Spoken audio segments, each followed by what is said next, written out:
गुरुदेव, यदि भजन प्रारब्ध में नहीं होता बल्कि ये नई खेती है और हाँ, कृपा से प्रारब्ध प्राप्त होता शब्द है। से भजन का कोई संबंध नहीं। किसका प्रश्न है? हाँ, भजन शब्द से प्रारब्ध का संबंध नहीं जी। पहली बात तो ये प्रारब्ध से, प्रारब्ध में जानते हो प्रारब्ध किसे कहते हैं? प्रारब्ध कहते हैं पाप और पुण्य से रचित विधान को। पाप का फल दुख होता है, पुण्य का फल लौकिक सुख होता है। प्रारब्ध केवल दो से ही बनता है, पाप और पुण्य से।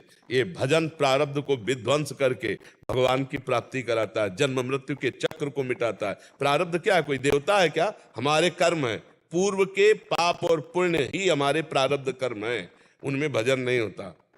भजन का एक नवीन बल होता है, वो नवीन प्रारब्ध की रचना करता है। अब अगर पूरा भजन नहीं हुआ, शरीर छूट गया, तो अगला जन्म होगा और हमारा भजन अगर 99 पॉइंट हुआ है तो 99 से शुरू होगा और 100 के ऊपर निकल जाएगा, 98 से नहीं शुरू होगा। ये भजन की महिमा होती है। क्या प्रारब्ध का मतलब? उन्होंने कहा कि प्रारब्ध में नहीं होता अगर भजन, बल्कि ये नई खेती और कृपा से प्राप्त होता है। तो लाडली जी सभी जीवों पर कृपा करके उन्हें भक्ति और नाम जप के लिए प्रेरित क्यों नहीं करते? लाडली जी की तो सबके ऊपर कृपा है, मनुष्य शरीर दिया, पर उस कृपा का आदर कहाँ कर रहे हो? क्या सुन नहीं रहे हो? कौन ऐसा है नहीं जानता है कि भगवान का नाम सत्य और जगत मिथ्या है? कौन ऐसा है? पूरे भारत की बात कह रहे हैं, जहां लोग मरते हैं तो 100 लोग, 500 लोग एक साथ चलते हैं और उच्च स्वर से गाते हैं, राम नाम सत्य है, सत्य बोलो मुक्ति है। बोलते हैं नहीं बोलते? क्या बोल रहे हो? तुम्हें ज्ञान नहीं है?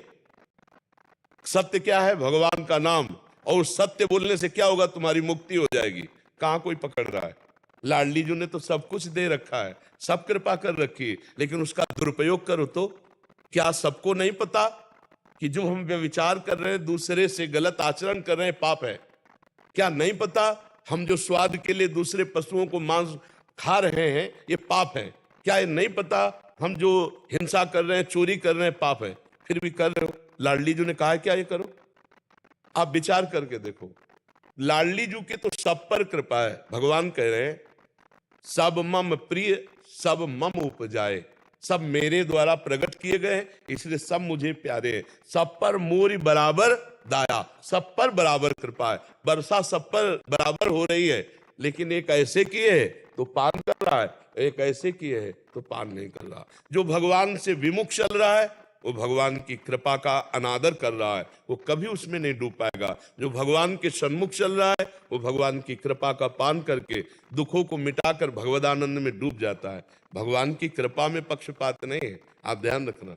जैसे हम खुला बैठे हैं, खुला सत्संग सबके लिए हो रहा है, लेकिन पकड़ ही पाएंगे कुछ चंद लोग, सबके कानों से निकल जाएगा, पकड़ पाएंगे कोई बिरला, और जो पकड़ पाया वो महान बन जाएगा। तो बोले बाबा की विशेष कृपा इन पे नहीं, कृपा सब पर है, विशेष प्रयत्न उसने किया, विशेषता उसकी है, बाबा की नहीं।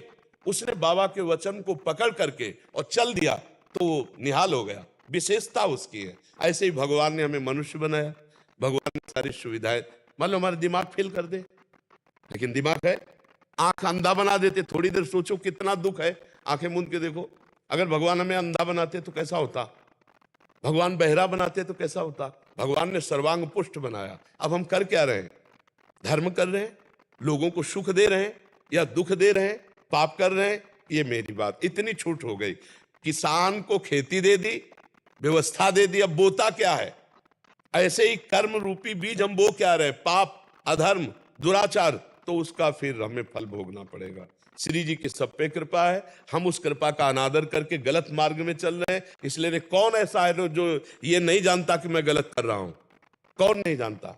सब जानते हैं, पर अपनी वासना के कारण वो गलत को गलत न मानकर मनमानी आचरण कर रहे हैं। इसीलिए न भक्ति है, न प्रेम है, न सुख है। एक थोड़े दिन का जिंदगी, मरना तो है ना, मरने के बाद वहां 5 स्टार होटल थोड़ी है कि आप यहां से जाके सीधे होटल बुक है, आराम से। दुर्गति हो जाएगी, जो जो कर्म किए उनका भोग भोगना पड़ेगा, और फिर सुअर, कुत्ता, भूत, प्रेत, न जाने कौन सी योनि में जाओगे।